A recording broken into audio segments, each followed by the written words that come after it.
Skill. हम लोग जब लेसन प्लान बनाते हैं तो हमने देखा कि सामान्य उद्देश्य और विशिष्ट उद्देश्य, जनरल ऑब्जेक्टिव और स्पेसिफिक ऑब्जेक्टिव के बाद हम इंट्रोडक्टरी क्वेश्चंस करते हैं। तो इंट्रोडक्टरी क्वेश्चन होता क्या है? इंट्रोडक्शन स्किल जो होता है, किसी भी टॉपिक को, नया टॉपिक जो लेके आप पढ़ाने जा रहे हैं उसको बच्चों के सामने प्रस्तुत करना है, इंट्रोडक्शन देना है उसका। तो उसको इंट्रोडक्शन देने का तरीका ये है कि इसको उनके प्रीवियस ज्ञान से जोड़ना। जो भी टॉपिक आप लेके जा रहे हैं उनको उनके पूर्व ज्ञान से जोड़ना। मान लीजिए कि आप डेमोक्रेसी पढ़ाने जा रहे हैं, तो उनको पूछना होगा कि भारत कैसा देश है या आप किस तरह के देश में रहते हैं। तो बच्चों को ये नॉलेज होता है कि भारत एक प्रजातांत्रिक देश है, या भारत में सरकार का चुनाव कैसे होता है, आपके यहाँ कौन कौन वोट देने जाता है, तो हम वोट क्यों देते हैं। इस तरह के क्वेश्चन करके हम उन्हें डेमोक्रेसी वर्ड पर लाते हैं। अगर हमें पढ़ाना है मुद्रा, तो हम सीधे नहीं जाके कहेंगे क्लास में कि मुद्रा, हम आज मुद्रा पढ़ेंगे। तो ये स्किल है इंट्रोडक्शन का कि कैसे आप मुद्रा को या मनी को इंट्रोड्यूस करेंगे। तो आप क्या बोलेंगे? बच्चों से पूछेंगे, आप मार्केट जाते हो, सामान खरीदती हो, तो क्या वो ऐसे ही फ्री में दे देता है? नहीं, बदले में आप क्या देते हो? पैसे। तो आज हम पैसा को और क्या कहते हैं? अगर वो बताया मनी तो ठीक है, नहीं बताया तो आज हम लोग मुद्रा पढ़ेंगे या मनी पढ़ेंगे। तो क्या हुआ कि बच्चों के प्रीवियस नॉलेज को हम अपने टॉपिक से रिलेट करते हैं, और टॉपिक का जो इंट्रोडक्शन है, जो टॉपिक का हमारा नाम है, वो हम बच्चों के मुंह से निकलवाने की कोशिश करते हैं। तो इंट्रोडक्शन स्किल क्या है? ये है कि बच्चों का पहले के एक्सपीरियंस, पहले के ज्ञान से अभी जो नया टॉपिक हम पढ़ाने जा रहे हैं उससे जोड़ना। तो इसको कहते हैं लिंकिंग विथ पास्ट एक्सपीरियंस, और इसको हम एंट्री बिहेवियर भी कहते हैं। मतलब एंट्री बिहेवियर का मतलब होता है बच्चों के पूर्व ज्ञान से संबंध करना। नया जो ज्ञान हम देने जा रहे हैं, नया टॉपिक जो पढ़ाने जा रहे हैं, उनके पूर्व ज्ञान से उसको जोड़ना। दूसरा है इंट्रोडक्शन स्किल में, पहले तो कि हम उनका पूर्व ज्ञान से जोड़े, फिर क्या करना है? प्रॉपर सीक्वेंस, जो हम पढ़ाएंगे उसको सीक्वेंस में पढ़ाएंगे। मतलब क्या है? जैसे मनी हम पढ़ाने जा रहे हैं, तो मनी का पहले परिभाषा देंगे, मनी क्या है, मनी का उदाहरण देंगे, तब मनी का फंक्शन बताएंगे। सीक्वेंस उल्टा नहीं कर देंगे कि पहले मनी का फंक्शन बता देंगे फिर मनी क्या है, इस तरह से नहीं। तो एक सिलसिला, सही सिलसिला में, सिस्टमैटिक वे में हम इसको पढ़ाएंगे। फिर ड्यूरेशन, इंट्रोडक्शन स्किल का कितना ड्यूरेशन है? क्या पूरा क्लास हम इंट्रोडक्शन में ही लगा देंगे? नहीं, वो हमको तय करना होगा कि हम पहला 2 मिनट 3 मिनट इंट्रोडक्शन में लगाएंगे। टॉपिक को इंट्रोड्यूस करने के बाद हम टॉपिक का पढ़ाने में, एक्सप्लेन करने में ज़्यादा समय लगाएंगे। तो ये ड्यूरेशन, हम कितना टाइम देंगे, ये भी मैटर करता है। फिर चौथा है use of relevant technique.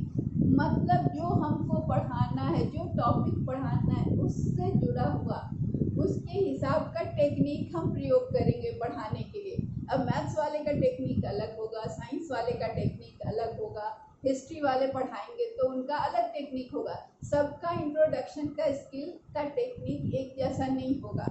Suppose कि मुद्रा पढ़ाने वाला, मुद्रा का ही उदाहरण ले रहे हैं, तो आप अगर मान लीजिए बच्चों से मुद्रा शब्द नहीं निकलवा रहे हैं, तो आप कॉइन ले जाके दिखा सकते हैं, व्हाट इज दिस, इसको हम क्या कहते हैं। तो ये हुआ कि रेलिवेंट टेक्निक हुआ। क्या दिखाया हमने? करेंसी नोट दिखाया, चेंज पैसे दिखाया, तो इससे मुद्रा का शब्द आ गया, ठीक है। या फिर बैंकिंग पढ़ाना है तो हम चेकबुक दिखा के पूछ सकते हैं कहाँ से मिलता है, तो बैंकिंग टॉपिक इंट्रोड्यूस हो जाएगा। तो इस तरह से जो भी टेक्निक हम प्रयोग करेंगे वो रेलिवेंट, मतलब प्रॉपर होना चाहिए। फिर relationship between question and new content, क्योंकि आप नया कंटेंट पढ़ाने जा रहे हैं और उसका आप उसको जोड़ रहे हैं उनके पूर्व ज्ञान से। तो आपका ये रिलेशनशिप जो है कंटेंट और टेक्निक के बीच में होना चाहिए। तो इसके लिए ये प्रॉपर रिलेशनशिप होना चाहिए, एब्सर्ड नहीं कि नया कंटेंट से जुड़ा हुआ आपका प्रश्न होना चाहिए, ठीक है। फिर दूसरा है, ये हो गया इंट्रोडक्शन। मतलब इंट्रोडक्शन में आपको टाइम का भी देखना है, सब्जेक्ट का रेलिवेंट देखना प्रॉपर उदाहरण है कि नहीं। फिर बच्चों के पूर्व ज्ञान को देखना है सबसे पहले, फिर हमें सीक्वेंस में उन्हें लाना है। या आप पॉवर्टी पढ़ा रहे हैं तो ये थोड़ी है कि पहले हम व्हाट इज बीपीएल या बिलो पॉवर्टी लाइन पढ़ा के तब हम पॉवर्टी पे आएंगे। नहीं, पहले पॉवर्टी क्या है, पॉवर्टी के टाइप्स क्या है, तब हम बीपीएल पे आएंगे ना, बिलो पॉवर्टी लाइन पे। तो इस तरह की चीज़ें होती हैं। फिर है स्किल ऑफ एक्सप्लेनिंग। अब है व्याख्या करने का स्किल। तो इसमें क्या है कि हम किसी भी चीज़ को जब पढ़ाते हैं और उसको समझाते हैं तो हम उदाहरणों दे दे के समझाते हैं। तो उदाहरण देखना है कि किस तरह के उदाहरण हम दे रहे हैं।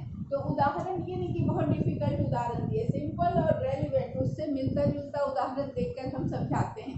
जैसे साइंस वाले पढ़ा रहे हैं सजीव और निर्जीव, तो सजीव निर्जीव में उनको जो आसपास की चीज़ें दिख रही हैं, जो सिंपल चीज़ें दिख रही हैं, उससे उदाहरण देकर समझाना चाहिए। सपोज वो क्लास में बैठे हुए हैं, बेंच डेस्क दिख रहा है, तो वो निर्जीव चीज़ हो गया, सामने बकरी घूम रही है, गाय घूम रही है, मनुष्य है, तो ये सजीव हो गए। तो इस तरह का उदाहरण देना चाहिए कि बच्चे देखकर उसको एकदम अच्छे से समझ पाएँ। फिर दूसरा है कि एप्रोप्रिएट मीडिया। मीडिया का मतलब यहाँ पर कंप्यूटर और मास मीडिया नहीं होगी। जिस तरीके से आप चार्ट से पढ़ा रहे हैं, मॉडल से पढ़ा रहे हैं, उदाहरण दिखा रहे हैं, या कोई भी चीज़ रियल में ला के दिखा रहे हैं, सजीव निर्जीव में आप सही चीज़ें ला के दिखा रहे हैं कि सजीव का कोई जीव को लेके आ रहे हैं, इस तरह की चीज़ें दिखा रहे हैं, तो वो सही एप्रोप्रिएट होना चाहिए। ये नहीं कि ऐसा चीज़ ला के दिखाएं कि सजीव दिखाना है, बड़ा सा सांप ला दिया कोई, या फिर कोई ऐसा जंतु ले आए जो जिससे बच्चे डर जाए। तो एप्रोप्रिएट मीडिया पढ़ाने के लिए। फिर इंट्रोडक्टरी स्टेटमेंट, आप कोई भी चीज़ को एक्सप्लेन करेंगे तो उसका स्टेटमेंट कैसे इंट्रोडक्शन करना है ये प्रॉपर होना चाहिए। कोई भी चीज़ को शुरू करेंगे हम कहाँ से और उसको फिर कंक्लूड कैसे करेंगे, उसको ख़त्म कैसे करेंगे। जैसे आपने टॉपिक पढ़ाया, शुरू किया कि आज मैंने ये बताया, आज कौन सा कोशिका पढ़ा रही थी, तो कोशिका पढ़ाना शुरू की, तो कोशिका शुरू में पढ़ाया, उसके बाद एक एक स्टेप पर चलते गए, कोशिका में कितने सेल होते हैं, क्या होता है, अमीबा क्या है, इस तरह का उन्होंने पढ़ाया। फिर कंक्लूड करना है, तो कंक्लूड करने में क्या होगा कि जितना चीज़ आपने शुरू से लेके पढ़ाया पूरे क्लास में, उसको सबको कंक्लूड किया कि अच्छा बच्चों आज हमने क्या क्या जाना, ये जाना, ये जाना, ये जाना, कोशिका जाना, कोशिका तंत्र जाना है, ये सारा चीज़ को हमने, कोशिका की खोज किसने की, ये सारी चीज़ों को आप जैसे जैसे सीक्वेंस में पढ़ाए थे वैसे वैसे सीक्वेंस में इसको कंक्लूड करेंगे। तो बच्चों को क्या होगा कि वो रिकैपिचुलेशन हो जाएगा, पुनरावृत्ति हो जाएगी, उनको फिर से याद आ जाएगा, तो वो उनका दिमाग में स्थायी रहेगा। फिर यूज ऑफ एक्सप्लेनिंग लिंक्स, मतलब एक दूसरे से लिंक होना चाहिए जो आप एक्सप्लेन कर रहे हैं। एक चीज़ यहाँ का बता रहे हैं चाइना का और एक चीज़ जापान का बताएंगे, तो नहीं, लिंक होना चाहिए, प्रॉपर लिंक होना चाहिए, स्टेप बाय स्टेप होना चाहिए। फिर ऑडियो विजुअल एड्स तो आपको यूज करना है, बिना वही होता है चार्ट और मॉडल जो भी आप लेके जाते हैं, टीचिंग एड्स जितना भी हमने उस दिन पढ़ाया उसमें से कोई भी एड्स आप यूज कर सकते हैं। फिर ग्लॉसरी ऑफ की टर्म्स, मतलब जो जो नया शब्द आपने यूज किया उन सबको बोर्ड में लिख देना चाहिए और उसके मतलब बता देने चाहिए। तो ये होगा आपका एक्सप्लेनिंग का स्किल, व्याख्या करने की जो करने का जो कौशल है वो इससे पता चलेगा। तो आपको कहा जाएगा कि व्याख्या करके दिखाइए, तो आपको इन सब चीज़ों पर ध्यान देना होगा, इन सारे स्टेप्स का यूज करना होगा, तभी आपको प्रॉपर पूरा नंबर मिलेगा। फिर तीसरा है स्किल ऑफ इलस्ट्रेशन, उदाहरण देने का कौशल। तो आप टीचर हैं, बच्चों को उदाहरण देकर समझाएंगे, तो उदाहरण जो होना चाहिए वो रेलिवेंट होना चाहिए और सिंपल होना चाहिए। सिंपल उदाहरण बच्चों को समझ में आएगा। छोटे जो बच्चों को आप पढ़ा रहे हैं और खासकर सरकारी स्कूल में वैसे बच्चों को पढ़ा रहे हैं जिनको घर में प्रॉपर पढ़ाई नहीं कराई जाती है, या उनके पास इतने मॉडर्न गैजेट्स नहीं हैं कि जिसको वो देखकर सीख सकें। ऐसे तो आजकल हर घर के बच्चे बहुत चीज़ सीख लेते हैं। तो आपको क्या करना है, सारा सिंपल जीवन में रोज प्रयुक्त होने वाली चीज़ों का उदाहरण देना चाहिए, और आपका टीचिंग का जो भी एग्जाम्पल्स है वो इंटरेस्टिंग होना चाहिए, बच्चों को इंटरेस्ट होना चाहिए, वो क्वेश्चन पूछें उसमें। तीसरा है कि रेलिवेंट होना चाहिए, मतलब जिस चीज़ को आप पढ़ा रहे हैं उससे जुड़ा हुआ होना चाहिए। ठीक है, आप करेंसी पढ़ा रहे हैं तो वहाँ चेक नहीं दिखा सकते, चेकबुक दिखाएंगे तो वो करेंसी नहीं है, करेंसी में नोट होता है या चेंज कॉइन्स होता है। तो रेलिवेंट होना चाहिए कि करेंसी पढ़ा रहे हैं तो करेंसी दिखाएंगे, ठीक है। डिजिटल पढ़ा रहे हैं, डिजिटल मनी पढ़ा रहे हैं, तब हम एटीएम और क्रेडिट कार्ड दिखाएंगे। तो ये चीज़ क्या होगा कि आप जो भी पढ़ा रहे हैं वो सही उदाहरण दे रहे हैं। फिर है यूज ऑफ स्टोरी टेलिंग और डिस्क्राइबिंग इवेंट्स। बच्चों को कहानी सुनाकर कोई चीज़ को समझाया जाता है तो वो उनको बहुत अच्छे से याद होता है। तो उदाहरण में हम कहानी भी बता सकते हैं कि उनके टॉपिक से जुड़ी हुई कोई कहानी या कोई घटना को भी बता सकते हैं। मीडियम आपका जो है पढ़ाने का, वो मीडियम वर्बल भी होना चाहिए और विजुअल भी होना चाहिए। मतलब बोलकर तो आप पढ़ा रहे हैं और लिखने में भी आपके हाथ पैर का मूवमेंट, ये सारा हम आगे देखेंगे। तो विजुअल या फिर कोई चीज़ आप तस्वीर दिखा सकते हैं, चार्ट दिखा सकते हैं, मैप दिखा सकते हैं, कोई मॉडल दिखा सकते हैं।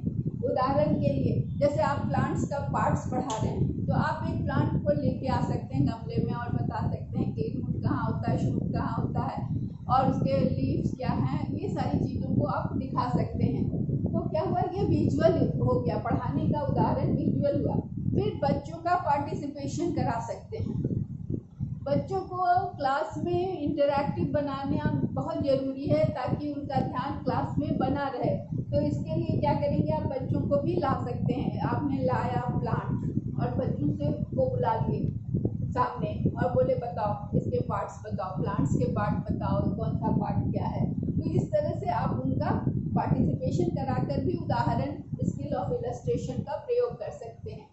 अगला है स्किल ऑफ रीइंफोर्समेंट, जिसका बहुत कम प्रयोग कर रहे हैं आप लोग। एक दो बच्चे कर रहे हैं, बाकी लोग नहीं कर रहे हैं। तो you should be very careful कि रीइंफोर्समेंट बहुत ज़रूरी है। आपको कहा जाएगा कि स्किल ऑफ रीइंफोर्समेंट दिखाइए क्लास में, तो आप नहीं यूज करेंगे तो आप नहीं कर पाएंगे, आप हड़बड़ी में बस बोलते हुए चले जाएंगे।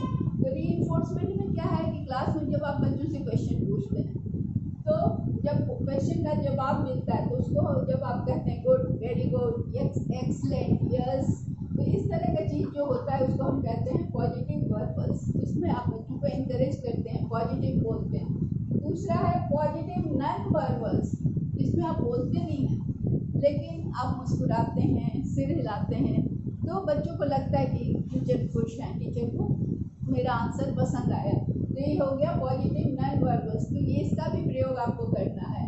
फिर नेगेटिव वर्बल भी यूज करना है। ऐसा नहीं है कि आप केवल पॉजिटिव ही करें, जहाँ बच्चे गलत बोल रहे हैं वहाँ बोलना नो, नो, ट्राई अगेन, इस तरह का क्वेश्चन बोलना है, इस तरह की बात बोलनी है। फिर रॉन्ग, इनकरेक्ट, ये सब बताना है उनको। और इसके अलावा उनको कभी प्रॉम्प्ट भी करना है अगर क्वेश्चन का आंसर गलत बता रहे हैं। फिर एक्स्ट्रा वर्बल में आप सिर हिलाना, इस तरह का चीज़ कर सकते हैं आप, ठीक है। तो ये हो गया रीइंफोर्समेंट। तो बच्चों को रीइंफोर्समेंट के लिए मतलब उनको एनकरेज करने के लिए आप तरह तरह के वर्बल्स और नॉन वर्बल एक्शंस करते हैं और करना चाहिए ताकि बच्चे एनकरेज हों और क्लास में जुड़े रहें। फिर है स्किल ऑफ क्वेश्चनिंग, ये सबसे इम्पॉर्टेंट स्किल है कि आप जब क्लास में जाकर क्वेश्चन करते हैं तो क्वेश्चन कैसा क्वेश्चन करते हैं, तो टॉपिक से रेलिवेंट क्वेश्चन होना चाहिए, मतलब टॉपिक से जुड़ा हुआ होना चाहिए। ये नहीं कि पढ़ा कुछ रहे हैं पूछ कुछ और रहे हैं। तो क्वेश्चन रेलिवेंट होना चाहिए जो कि टॉपिक से जुड़ा हो, छोटा होना चाहिए, प्रेसाइज होना चाहिए और स्पेसिफिक होना चाहिए। मतलब क्वेश्चन हमेशा एम्बिग्विटी नहीं होना चाहिए, द्विअर्थी क्वेश्चन नहीं होना चाहिए, जिसका दो आंसर हो ऐसा क्वेश्चन नहीं होना चाहिए, यस नो टाइप का क्वेश्चन नहीं होना चाहिए। नहीं तो क्या होगा, एक यस बोलेगा दूसरा नो बोलेगा। तो क्वेश्चन स्पेसिफिक आंसर वाला होना चाहिए, ठीक है। वो बिल्ड ताजमहल तो शाहजहां, ऐसा होना चाहिए। ऐसा नहीं कि वो बिल्ड ताज मतलब इस तरह का वेग क्वेश्चन नहीं। लॉन्गेस्ट रिवर ऑफ इंडिया, तो इसका स्पेसिफिक आंसर है। तो जब भी आप क्वेश्चन पूछेंगे तो क्वेश्चन एकदम उसका एक ही आंसर होना चाहिए। और जो भी बच्चा बोले, जैसे ऑब्जेक्टिव क्वेश्चन में क्या होता है, एक ही आंसर होता है ना, तो उसमें चार आंसर अलग अलग से पॉइंट्स वाले आंसर नहीं होने चाहिए, एक स्पेसिफिक अगर आप पूछ रहे हैं तो यस नो टाइप का क्वेश्चन नहीं होना चाहिए। क्वेश्चन में क्लैरिटी होना चाहिए, जो भी आप क्वेश्चन पूछे वो ग्रामर उसका सही होना चाहिए।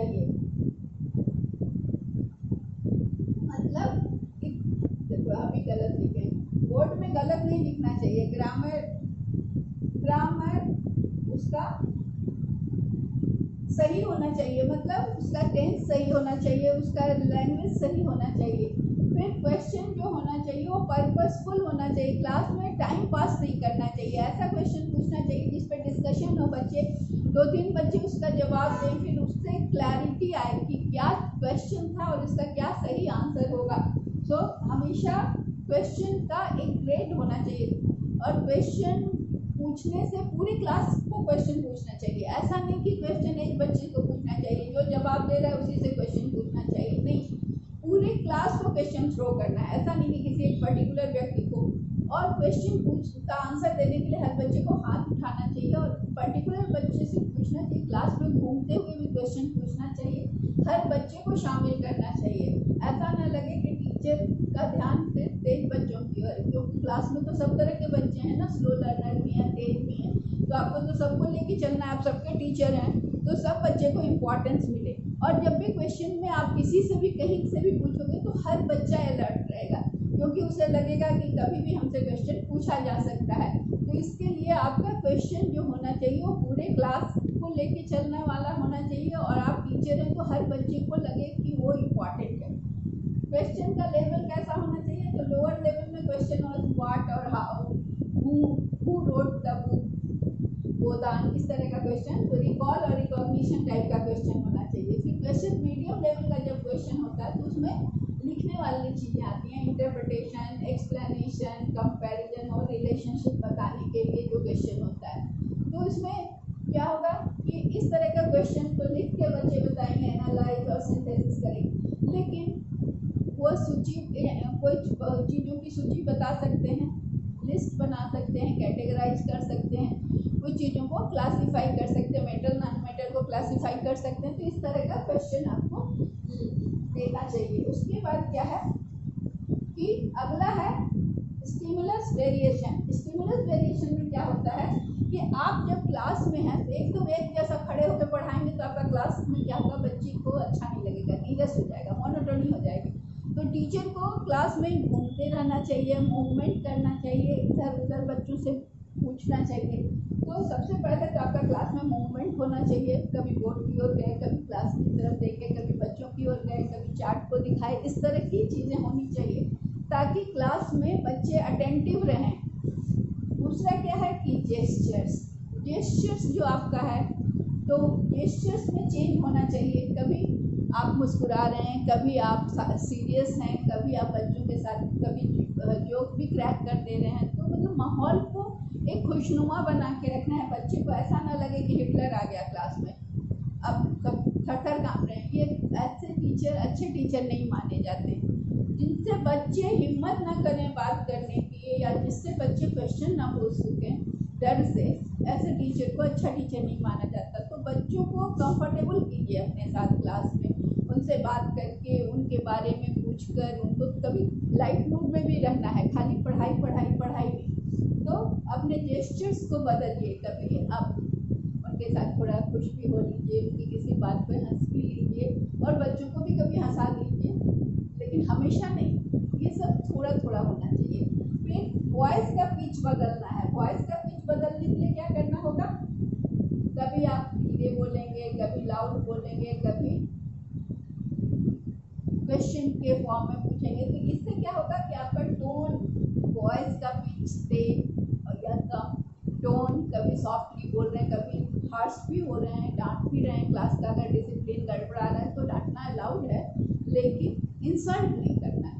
तो आप क्लास को कंट्रोल करने के लिए अपना पिच को लाउड कर सकते हैं। स्पीड, सही स्पीड में पढ़ाना है, बहुत तेज़ी से बोलते चले जाएंगे तो बच्चे समझेंगे नहीं, तो बच्चों के लेवल तक उनको समझा समझा के पढ़ाना। ये सारी चीज़ें होती हैं स्टिमुलस वेरिएशन में।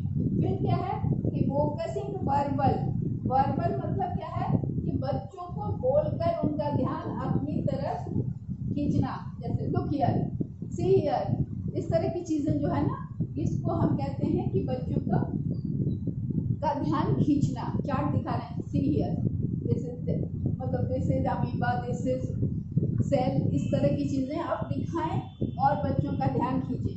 फिर क्या है, पॉजिंग, पढ़ाते पढ़ाते बीच में कभी रुकना भी है, कभी चुप हो जाना है, ये देखने के लिए कि बच्चे कंसंट्रेट कर रहे हैं कि नहीं। ठीक है, अगर बच्चे बच्चे बहुत बात करने लगे, क्लास में हल्ला करने लगे, बस चुप हो जाना है। चुप हो जाने से बच्चे फिर शांत हो जाते हैं, फिर क्लास आपका शुरू हो जाता है। फिर पीपल्स एक्टिविटी भी करवाना है।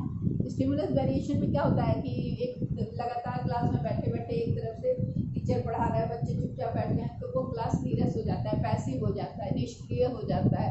तो चाइल्ड का पार्टिसिपेशन कराना चाहिए क्लास में, स्टूडेंट पार्टिसिपेट, क्योंकि अभी हम लोग चाइल्ड सेंटर्ड एजुकेशन की ओर पढ़ रहे हैं ना, तो बच्चों को पार्टनर्स उसमें पार्टिसिपेट कराने के लिए कभी हम ड्रामा करा सकते हैं पढ़ाई के टॉपिक को, या ड्रामेटाइज कर सकते हैं, या बच्चों को बुलाकर ब्लैक बोर्ड पर काम करवा सकते हैं। तो इससे क्या होगा कि क्लास का माहौल थोड़ा बदलेगा, आपको भी थोड़ा होगा, थोड़ा बच्चे आपको पता चलेगा कितना समझे, और बच्चे बड़े खुश होते हैं जब उनको ब्लैक बोर्ड पे काम करने का मौका दिया जाता है। तो हर के अंदर होता है कि वो टीचर जैसा पढ़ाए, तो पढ़ते समय अगर उनको ये मौका दिया जाता है तो बच्चे खुश भी होते हैं और आपकी टीचिंग ज़्यादा इफेक्टिव होती है। तो ये हुआ। और अंतिम है chalk board writing. Chalk board में जब आप लिखते हैं तो आपको क्या ध्यान देना है, ये भी एक स्किल है कि बोर्ड को कैसे आप यूज करते हैं। तो साफ सुथरा लिखना है, छोटा लिखना है, बहुत लंबा लंबा डिस्क्रिप्शन नहीं लिखना है। मैं हमेशा बोलती हूँ कि पॉइंट्स लिखो। बोर्ड में कभी भी 8, 9, 10 के बच्चों को पूरा नहीं लिख देना है, पूरा एक एक लाइन डिस्क्रिप्शन करके उसका डेफिनेशन देना, ये सब नहीं। आप डिक्टेट कर दो लेकिन लिखो केवल पॉइंट्स। फिर क्या है, स्पेस मैनेजमेंट बोर्ड में होना चाहिए कि आपका सीक्वेंस में दिखे, नहीं कि एक चीज़ यहाँ लिखा है, एक चीज़ वहाँ लिखा है, एक चीज़ उधर लिखा है। फिर क्लैरिटी होना चाहिए कि आप क्या पढ़ा रहे हो और क्या देना चाह रहे हो। तो इस तरह से हमने है 6 मेन स्किल। 7वां स्किल मैंने बोर्ड में कैसे खड़ा होना है, तो 45 डिग्री के एंगल पे खड़ा होके, और इधर से भी 45। जब आधा लिख लिए आप नहीं कर पा रहे तो फिर 45, क्योंकि आप अगर एकदम ऐसे लिखोगे बोर्ड की तरफ घूम के तो क्या होगा, आपके पीछे क्लास में हल्ला होगा, क्लास कंट्रोल से बाहर निकल जाएगा। कोई भी बगल से जाएगा, देखेगा कि इनका क्लास तो बहुत हल्ला हो रहा है, क्योंकि टीचर तो एकदम बोर्ड में सटी हुई है लिखने के लिए। तो आपको 45 डिग्री के एंगल में बैठ के लिए खड़े होकर लिखना है, सो दैट कि आप क्लास पर भी नज़र रख सकें। और बैठ के नहीं पढ़ाना है, क्लास में बैठ के टीचर को नहीं पढ़ाना है। जितने मिनट का क्लास है टीचर को खड़े होकर पढ़ाना है, ताकि पूरे क्लास पे नज़र रख सकें। ठीक है, तो ये सारी चीज़ें हो गई। और इंट्रोडक्शन स्किल में एक चीज़ और ध्यान देखते हैं, जब आप क्लास में जाते हैं तो पूरे क्लास पर आप नज़र देखते हैं, एक नज़र घुमा के, ताकि आपको पूरे क्लास का सिचुएशन पता चल जाए कि कौन किस तरफ बैठा है। और कुछ बच्चे क्लास में नॉटी होते हैं, तो उनको क्या करना है कि उनको आगे उठा लेना है, उनको ज़्यादा अटेंशन थोड़ा देर दे देने से वो सुधर जाते हैं। तो that's all about teaching skills. ये आपके प्रैक्टिकल एग्जाम के लिए बहुत इंपॉर्टेंट है। इसका वीडियो भी बन गया है, मैं वो भी भेज दूँगी, क्योंकि सबने ज्वाइन नहीं किया है, और ये बोर्ड का भी फ़ोटो खींच के भेज दूँगी। तो दैट्स ऑल, थैंक यू।